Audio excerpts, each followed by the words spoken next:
gloves, blood, and excessive violence. Director John Woo's fingerprints are all over Bloodstroke. But while this new game from Cholingo seems to be relying on the famous director's name and distinct visual style, it actually adds a lot of interesting twists of its own to the top-down shooter formula. Perhaps the most striking thing about Bloodstroke are its handsome watercolor visuals. This powerful art style uses strong black brushstrokes on a white background to create a high-impact look with subtle undertones. Each melee attack adds some colour to the proceedings too, with enemies reduced to mush in splashes of crimson red. The basic controls are quite familiar. You run around the screen gunning down all who stand in your way. A single directional stick sits in the left of the screen, while the shoot command and other powers reside under the right thumb. Running into enemies slices them down instantly, while tapping the fire button targets the closest nasty.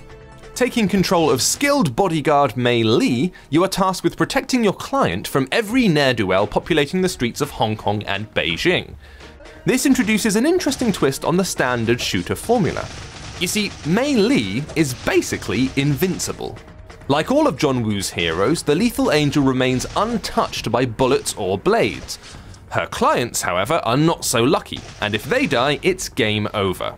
Though this could easily make the whole game feel like a massive escort mission, it actually creates an exciting dynamic.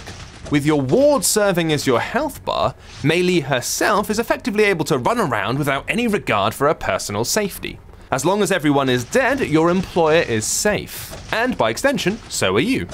Bloodstroke succeeds by actually making you feel as invincible as the lead of a John Woo movie.